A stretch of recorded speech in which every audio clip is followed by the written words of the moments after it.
You were not meant to be a slave to the grind. You were not meant to trade your life force for money. You can escape gravity. You can unlock your life. You got this. Let's go.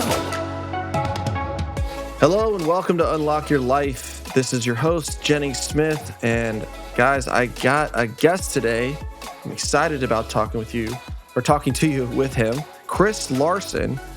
This guy's an investor, author, sales dude. He's the founder and principal of Next Level Income, and he retired from the medical device industry. Now he helps people become financially independent. So this guy is getting into car washes. He knows a whole lot about infinite banking. We're going to get into that. He's a multifamily guy, right? That's the holy grail of real estate investing. And we're going to just get into it with him and say, how are you helping people? How did you generate, over $1 billion in real estate acquisitions? And what are you working on now? And how can we help the listeners that are tuning in today? So welcome, Chris. Jennings, I'm fired up. I'm happy to be here with you today. Thanks, man. Thanks. So you started in medical sales and you made the jump. I know that's a grinder of an industry. So tell us about that.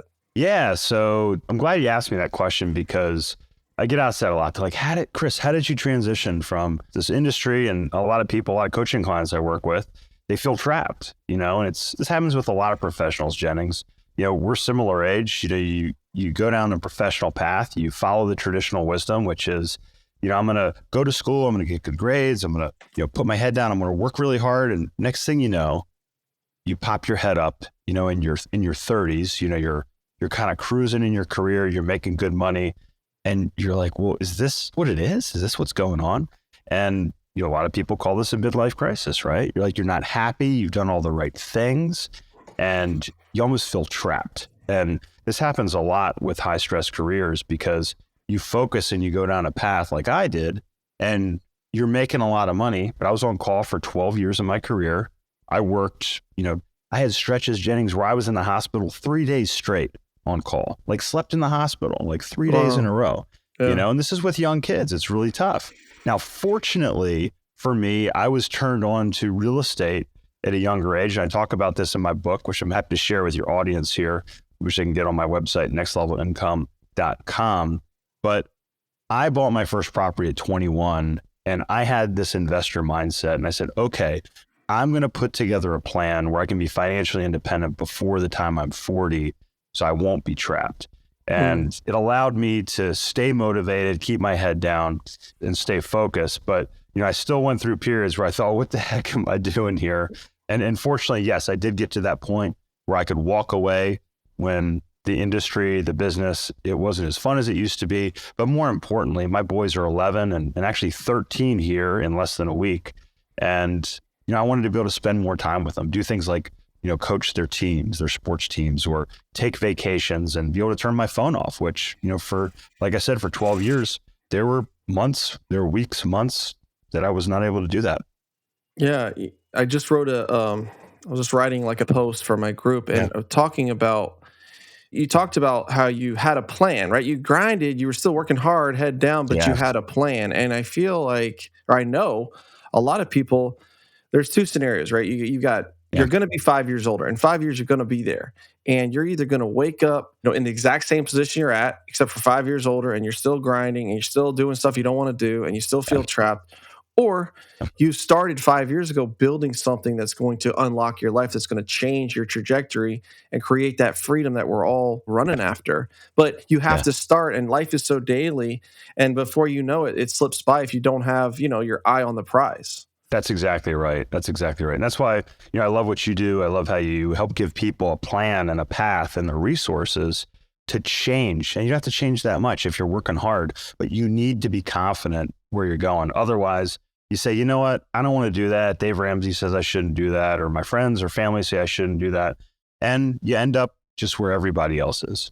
Exactly. I was making a living. I'm sure you were making a good living. I was fairly happy as far as like I'm doing what I'm supposed to do, but I'm looking down the road and it's like I don't want to do construction anymore. I don't want to build another custom home. I don't want to sit down and have another budget meeting and hear about, their addition. And I'm also I'm building a business, which I think this is a passion project of yours. I'm building a business that's worth nothing, right? I'm building a business that it generates a job, But at the end of the day, I don't have something that I can sell. And Absolutely. you talk about the holy grail. I think that multifamily is one of the holy grails because everybody wants to buy that business. It's a business. It's a It self-contained little is. business that's easy to run, and Yeah. it's always people always want to buy it. I love how you describe that because, yeah, let's say you and I get together and we buy a 100-unit apartment building. We essentially have 100 customers that every month are writing us a check, that are buying our product, which happens to be hopefully a nice, safe, clean place to live. Whereas I can almost see it here from where I live now, it was an $18 million contract that I helped put together at a hospital. And $18 million contract. Do you know what I made off of that contract, Jennings? I don't. I made $0. I made $0 because I left that company, and then that business came in, and that business made a lot of money for the company that I was working for. Now I was able to leverage that into some career opportunities, but I said, you know what? Next time I spend 5 years working on something, I want this to be worth something, not only to me, but also to my family. Oh, I built a home for a lady who pretty much I despised. She hated me. It was a horrible relationship. And I built this house, I don't know, maybe 10, 12 years ago, built it for $330,000. Yeah. And I come to find out she sold it for like 750 grand. And I was just Man. Yeah. She put up the money, and I'm glad, but it's like, I gave this lady a year of my life to make, I don't know what I made, 12% on the house. And so it's just like, I'm done building other people's companies. I'm done building other people's dreams. I've got to work on something that's going to make me money and then not have to trade time for it. So, yeah, absolutely. Rolling into like businesses. So I bought a business last year. It was pretty cool, a little off the radar. It was like a pet company. Tell me about these car washes, because I see Tidal Wave and all these, like even gas stations are building. There are these conveyor belt washes, and everyone's on a subscription model, and they got to be profitable because they're building them everywhere in Charleston anyways. But what type of car washes are you in, and what drew you into that? Yeah, so I looked at our first car wash with my uncle. We were checking out businesses. I used to say 7 years ago. It's got to be about 9 years ago now. I think it was 2014 when we were checking these out. And what drew me to car washes is that I like demographic-driven businesses, which is, you brought it up a couple times now. That's why I call multifamily the holy grail, because there's this demographic wave, right, where people need a place to live.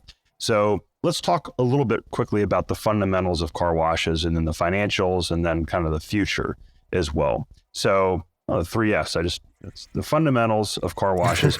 So if you're listening, I want you to raise your hand, I can't see you obviously, but raise your hand if you wash your car yourself. And I mean like in your driveway, wash your car yourself.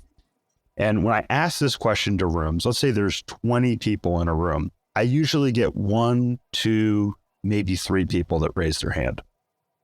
And I say, hey, great. Now, do you actually wash it? Or, oh, no, I actually have my kids wash it. Like a hand goes down, right? And that's typical. Like you have 10, 15, maybe 20% of people actually wash their cars. Most people hire somebody to do it or take it to a car wash. And a car wash is a lot like a dishwasher. This isn't a woman joke, by the way. So a dishwasher in your house is more efficient, and it's more economical, and it's better for the environment than actually washing your dishes by hand. Yeah, absolutely. Because it's got all these economies of scale to it. It's the same way.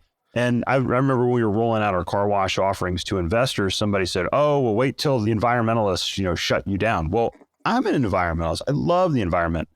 Here's the cool thing. We collect the water, we filter out the chemicals and different things. It's also more environmentally friendly than doing it in your driveway. Because I guarantee if you raise your hand, you said, I wash my car in my own driveway, you're not reclaiming the water and filtering out, like people don't do that. And you really can't. It's hard to do that. So people are quote unquote leaving their driveways to wash their car. The business that we focus on within car washes, and by the way, I own a car wash here in Asheville. And we have 18 car washes, which are called express tunnel car washes, as you mentioned, like those conveyor belts. Oh, okay. It's going to take about 15 years to fully build out the express tunnel car wash industry until we're at capacity. So we got, say, 10 to 15 years. What's interesting, what's challenging is that from a financial perspective, they're very profitable businesses. You get like 50% profit margins. And as you probably know, you've gone to one of yours. Ours is called Hurricane Express Wash. You mentioned a tidal wave, I think it was. Yeah, there's a tidal wave. I think there's an Yeah. express in Charleston too. I think I remember seeing that. We got them all the way from Maryland down to Florida now. We're actually closing on some in Tennessee here this month. Actually, about 6 of them. We have monthly recurring memberships. So if you're listening, you're like, oh yeah, I have one of those memberships. Businesses, private equity groups, they love monthly recurring revenue, just like we do, right? With their multifamily properties, Jennings. It's predictable and you can build a business around that. So, from a financial perspective, they have good profit margins. They have loyal customers. And then one of the questions that I was always asked, I'll kind of relate this back to the medical device industry. When I showed Dr. Smith here a new product, and Dr. Smith would say, that's great, Chris. What happens if something goes wrong? How do I take it out? And I call this the exit strategy, right? So when we go into an investment, Jennings, we want to know, okay, are we buying it at the right price? Is it going to cash flow? Are we going to make money? And how are we going to sell it? And that's what's great. Multifamily properties, there's almost always a ready buyer for it. Car washes, private equity groups, if you package them the right way, will pay a higher multiple than we pay for these. And the reason is it's still a very fragmented industry. So if you look at multifamily, about 85% of multifamily properties, large multifamily properties, are owned by institutional investors. And it's great because this is a professional industry. People wear suits, they work Monday through Friday. It's a little easier than the residential business, right? Car washes, it's the opposite. Only like 15% are owned by institutional owners. It's very fragmented. You have a lot of mom and pops. They pay their brother, in law to manage their property off the books. They, don't have proper accounting. They don't have national contracts in place. They don't have dress codes. They don't have uniformity between locations. So if you can come in and have a great operating team like we've built, we want to become like the Chick-fil-A of car washes, where you have a predictable, high value car wash where you're going to get in and get out, and you're going to get a quality wash. And I'm not saying you can't get a better wash if you hire somebody to come to your house and pay $200 to wash your car. Just like you can go buy a better chicken sandwich like I had with my son last night at the local restaurant, but it cost us $17, right? Right. Whereas at Chick-fil-A, I can pay a quarter of that to get a chicken sandwich that's still might even be really better good, in my opinion. Yeah. So we want to follow the trend, the fundamentals where people are going out of their driveways to wash their cars. We want to buy nice cash flowing businesses that we can improve just like we do with multifamily, and then put them together as a portfolio and sell them, whether it's 2, 3, 5, 7 years down the road, which is just a different version of the value add strategy that I talk about in my book and that you all apply with your multifamily properties as well. Okay, so going back to your buddy who said, well, wait till the environmental shuts down. I mean, let's say times get tough, right? Economy is going to crap next year, and everybody's tightening their belts. Inflation's out of control. They can't afford groceries. And what's going to say, you know what? I'm paying $29.99 to wash me and my wife's car, and I only am going like once every month or two. You know what? Maybe I should just chop that expense. Is that going to happen to you? Yeah, that's a great question. So let's look at kind of these affordable luxuries that we look at. And you can look at these trends, right? So let's say, the economy slows down. Well, maybe people don't go to the movies, but they still get Netflix, right? They're still paying their $15 a month for Netflix. Here's the thing. If the economy slows down, you have other aspects that push and pull on the drivers of this business. So number one, I already said, people can get a better quality wash going somewhere else than if they go to one of our car washes. That's not what we're there to provide. We're there to provide something that makes you feel good, provides a good value. If you look at the top 5 reasons why people wash their car, quality is number 4. People want predictability, they want a good value, and they want to feel good. So if anybody's gotten their car washed, it feels good to be in a clean car, right? Oh, yeah. It's like getting a haircut, which I need a little bit of one myself right now. It just gives you a little boost to your mood. My kids love it. We go to the grocery store, we go to Chick-fil-A, we go to the car wash. It's kind of like a little loop that we make. And you're like, this is fun. It's a couple hours and a little bit of family time.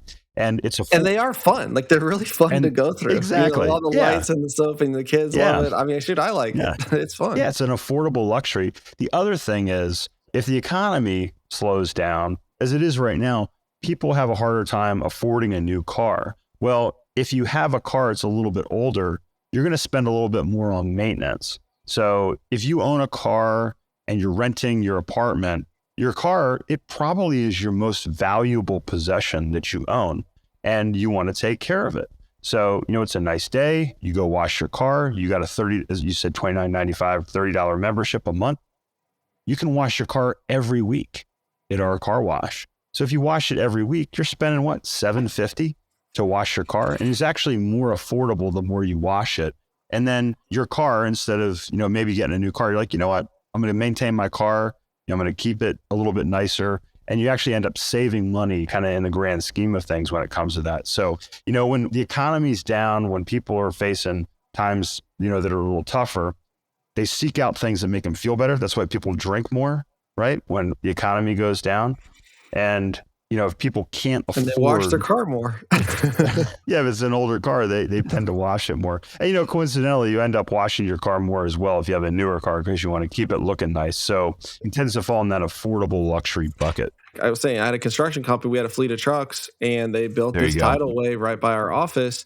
And when they opened, I went in there and bought 6 memberships, and our trucks were always spotless. And I still got the membership. I sold the construction company. I still got the membership, me and my wife. And, those car washes where you drive in the bay. Yeah. I'm glad you're not into those. I hate those things. It's like stressing you out. You're running out of tire. The machine's beeping at you. Oh, yeah, the quarters. No. Yeah. And and that's one of the things that we look for, like we actually, and the one we have now, it's an automatic in bay, but it's a big robot that washes your car. It's actually a really nice quality wash. It's touchless, but we're upgrading our vacuums now because it's like I got a thing full of quarters in my car. Whereas, it actually makes a lot of sense for us because we upgrade to the credit card machines. If I run my credit card, now it just charges you by the minute. So not only do you not feel stressed, but you probably spend about 50% more time vacuuming your car because you want to get it actually clean. So instead of spending $2, on the vacuum, you spend $3 on the vacuum. So it gives customers the ability to do a better job when they're doing that. And it's actually more profitable for us as well. Well, and you don't have idiots trying to break in and steal your quarters either. Which we've had that happen. When we bought one of our washes, we had somebody actually, they broke the pedestal and took, 3 guys made off with like $1,200 in cash. It was also on Halloween here this past year. But, fortunately we had insurance. We've upgraded those stations and you can, you have cameras and all that sort of stuff. But, it's a business. Things happen. When you deal with that. So you lower your risk when you change to those technologies. So how do you buy one? I mean, is it a franchise that you're buying into? Do they source the land? Do you have to do all that? What's the upfront capital needed and how fast can you expect a return?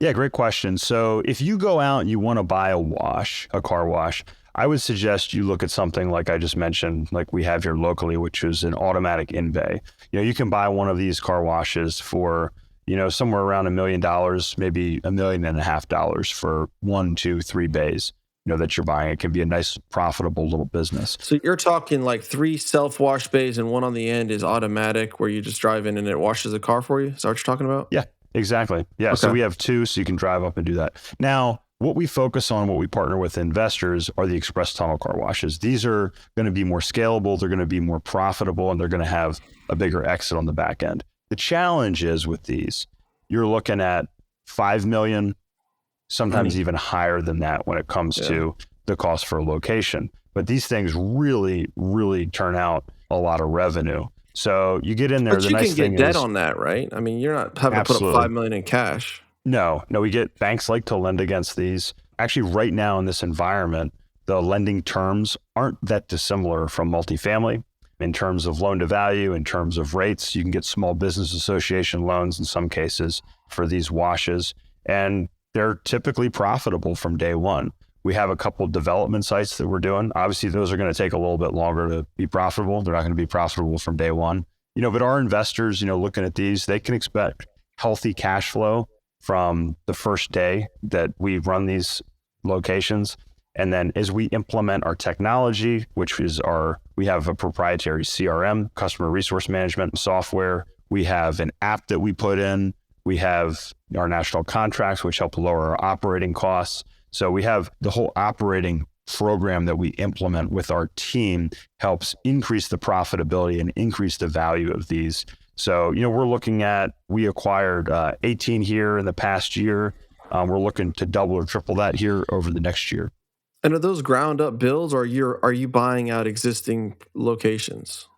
Yeah, so we like to buy locations that we can rebrand, but we're not opposed to building from the ground up. It's just a slightly different model with respect to that. So something you'd rebrand, I mean, it would already have to be a conveyor belt type. Like you'd buy a tidal wave and convert it to your brand. Is that what you're saying?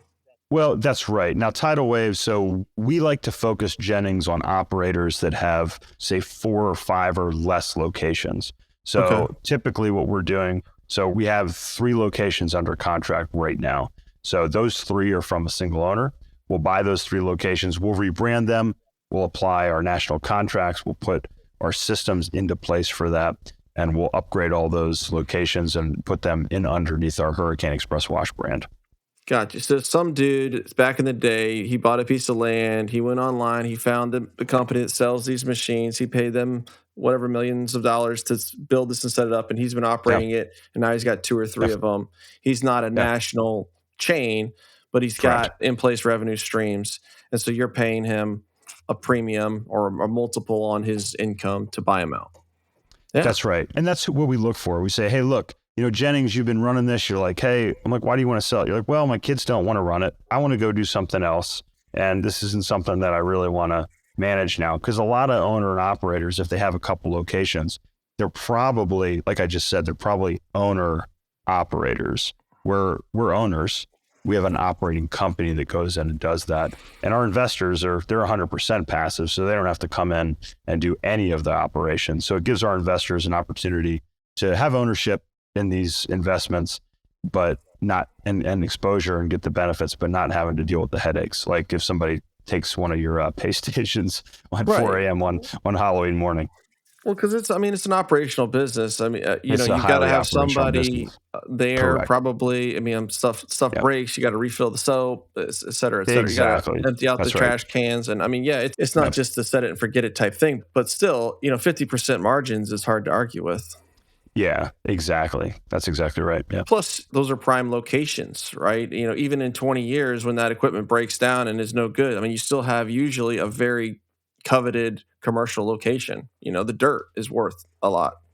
Yeah, because we are focused on high traffic locations. That's a great point. So yeah, these pieces of property should maintain, just like, right, McDonald's, there's the old saying that McDonald's is a real estate company, fueled by the restaurant company. And, they focused on buying high quality pieces of real estate, high traffic, valuable pieces of real estate. In the case of these locations, it's very similar. So let's say I'm an accredited investor. I want to get involved. You're like, okay, cool. We're about to buy these 3. You can get in on this. I guess it's a separate syndication, or is it one big umbrella company? But I throw 100,000 in. What can I kind of expect? Yeah, so that's always the trick question. So I never really like to jump into specific returns because every deal is different. So like our development deal is going to look a little bit different, than say like the 3 locations that we're buying here. But typically investors can see, you can see double-digit annualized cash flows from these. And you're typically seeing, returns that are going to be higher than multifamily deals. So you can see, really healthy kind of mid-teen, even high-teen returns on these types of properties for investors. But again, every deal is different. That would be realized on the exit, right? The eventual exit to private equity or something. That's exactly right. Yeah. So if you say, hey, Chris, I don't want you to beat around the bush. I want to actually, get some details on this on our website, nextlevelincome.com. You can click on the invest link, schedule an appointment, and we're happy to go through and see if this is a good fit for you and share more details with you. Gotcha. Yeah. Do you ever refinance them? What lending is it? Is it like a 5 or 7 year loan? Are they giving you longer terms than that, or? Yeah, that's actually right. They're typically commercial loans, so that's not an unreasonable period of time, say 5 to 7 years. They amortize typically.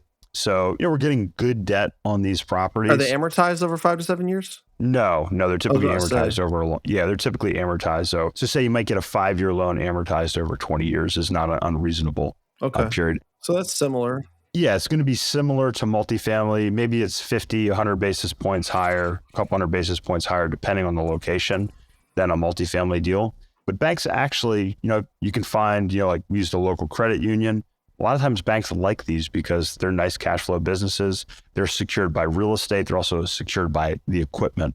And that's the last piece. A lot of people love multifamily real estate because of the depreciation that offsets the income. Mm-hmm. These have a lot of depreciation, which is really nice if that's something that you're looking for as a feature of the investments that you're seeking. Gotcha. So would this be something that you would encourage somebody to go out there and try, or is it pretty much there's a lot to it? You need to be an expert in this space to dip your toe in the water. Yeah, that's a great question. So I would say if you look at the kind of the hierarchy when it comes to real estate, so I would say, yes, this is a real estate investment, but it's operational real estate. So multifamily, self-storage, like, okay, you can go kind of hire, I would call it an off-the-shelf type of operator or property management company. When it comes to short-term rentals, car washes, like senior housing, these types of real estate, the operations is going to be the make or break when it comes to the returns of the business. So I would say if you want to do this, number one, become an expert in the area, or two, partner with somebody that's an operator in the space and do that. So, you do not want to get into this. I actually just had a conversation earlier today with a gentleman. He said, hey, can you walk me through this? And we were talking, I was like, well, who's going to operate this? He's like, I guess I am. He's like, well, what do you know about car washes? Well, I know it's across the street from my office. I'm like, okay, let's back up a little bit here, know? Yeah. I said, you need to be conscious of what you're getting into. So again, when it comes to these operational types of real estate, I would tread lightly. You need to educate yourself a lot more than if you're buying, again, a piece of residential real estate or multifamily or self-storage, because you really have to understand the operations and either have somebody that can help you with that or learn about it yourself. No, I think that's fair. And I mean, we have people that talk about like assisted living facilities and the numbers look amazing, right? And they're great. It's like, well, yeah, but you're running a nursing staff and you're dealing with the government and Medicare and Medicaid, insurance companies and billing, and people are dying and people got to be moved in and moved out and all this compliance. And like, that's not the same as owning a self-storage facility or a multifamily. Yeah. Now, that being said, let's say you're fortunate, you can go out and find somebody like a manager, right? So you say, hey, I want to buy this, and you find a local manager that manages other car washes. Okay, great. You could pay that manager, just like I can pay my friend's company to manage my short-term rentals, but he charges 20% off the top. So, when you start to get into that, if you were going to buy one of these businesses, make sure that you account for the cost to manage this by somebody that can actually do it. It's going to be a lot different than the cost to manage one of these other properties that's not as highly operational. Yeah, absolutely. I think if I was going to do it, would be, okay, use my connections to source the deal and raise the capital, get the debt, and then have a partner that's, hey, he's running this one over here. Let's get him over here, make him a partner, give him skin in the game and get it going. And then that way I'm not just buying another job. It sounds like what we did. Yeah. So I think that would be a strategy I would endorse, because that's exactly what we did. We have our director of operations on the car wash side, built out that team, national contracts. We employed a consulting company in addition to that to make sure we're doing everything right. Spent a year doing that, building that out before we acquired that first location. Gotcha. Yeah, because I mean, the operations are everything. And that's something that I've dug into a lot with my portfolio as it's grown. It's like, I got to get really good at asset management. I have to become an expert in this field. Or if I'm not, I've got to find the people that can help me, because same thing, even though apartments, you're like, oh, just hire the property manager and you're good. I mean, not exactly. You guys got to watch the manager. It's work, right? You got to keep that thing on track. And once it's full and clicking along, you've got a great team. It is pretty easy, but you've got to know what you're doing to get to that point. Well said. Absolutely. Awesome. Well, Chris, tell me about, how does the infinite banking tie into this? What does that have to do with anything? Yeah, so that was fun diving into the car wash side of things, because it's to me, it's an exciting business. It's something that's a little newer in the process than multifamily, which we've been doing for about 10 years. But something I've been doing even longer than that is cash value life insurance. People call it infinite banking, bank on yourself, family banking. What we've actually done is developed a strategy which we call the investment optimizer. And this also is on our website. People can check out our webinar and our white paper for free at nextlevelincome.com. There's a banking link that you can click on and check that out. But 13 years ago, I started these policies, my wife and I, right before my son was born. I mentioned he's going to be 13, okay? And we said, okay, let's just make this simple. Instead of putting our money into a 529 plan, let's put it into a life insurance policy. The benefits that I thought would be, hey, if something happens to me, my father passed away when I was 5, okay? So I said, if something happens to me, I know that my son is going to be taken care of from a financial perspective. So that was very comforting to me. Also, we structured it so that we had cash inside that policy that we could use to pay for college. So it served two purposes. The other thing, and I learned more about this, is I could use that cash for other things like buying a car, financing my own vehicles. We started building houses like you did, Jennings. So we'd build spec homes. I'd borrow against the policy. I'd buy a piece of property. We'd use that property as collateral to finance the build of the house. We'd say take $50,000 and turn it into $100,000. We'd recycle that money back into our policy, increase the cash value and the amount of the insurance, and do it all over again. I had a conversation with my agent at the time, and he said, man, I wish everybody that I worked with, Chris, kind of had the creativity and did what you were doing. And I thought, why didn't you tell me I could do this? You know, it was frustrating to me. I went on this journey to find out more information about how to do this, ultimately got licensed as an insurance agent again, because I was licensed over 20 years ago when I worked for State Farm. And with my partners, we have the strategy called the investment optimizer. So what we do is we help investors structure policies to maximize the cash value inside the policy, minimize the cost of the insurance. And basically, if you're an investor and you're already putting money into syndications, you can get all these benefits that I was just talking about with the insurance policy, and it essentially pays for itself because you're blending the two strategies together. It's hard to get into in a lot of depth right now, which is why we have the webinar up there, but that's in a nutshell what we do. Yeah, no, I've been looking into that. I read I think it's like Think Like the Rockefellers, or What Would the Rockefellers Do? Yeah. And just extremely interesting on how their thoughts are with the trusts and keeping the money together, and how death and taxes and splitting the money just dilutes everything, and how the families that are getting it together, they're doing it with a structured plan instead of just haphazardly buying crap and inheriting and losing all this stuff to taxes. No, I'll throw this out there. So I will say this, if you're listening to this podcast, you think differently. You're not thinking like the Dave Ramseys and the Susie Ormans. You were thinking more like the Rockefellers. And what the ultra rich do is way different. You can take things like insurance contracts, these are private contracts, and you can literally put in place predictable, multi-generational wealth strategies that are absolutely breathtaking with which you can accomplish. And I don't know anything else, any other vehicle that you can do. Real estate's amazing, but when you blend it with a strategy like this, you can literally create wealth for your future family like nothing else. It's amazing. Well, there you go. You got to head over to nextlevelincome.com. Grab that webinar. I know I'm going to do that. Check it out. But Chris, it's been an awesome interview. Thanks for jumping on. I appreciate you taking time away from the car washes to share some strategies with us. It's been super interesting. So is the best place to reach you at nextlevelincome.com? Yeah, I mentioned it a couple of times here right now. You can get a free copy of our book there. You can check out that webinar on Investment Optimizer. And you can also contact me if you have any questions that I wasn't able to get into depth on today. Feel free to reach out through our contact link there as well. Yeah, if you're looking to invest in car washes, sounds like Chris is your man. All right, well, have a great day. And all you listening out there, I appreciate you for giving us some time. It's our most valuable asset and resource. And make sure you spend some time this week to unlock your life. Peace.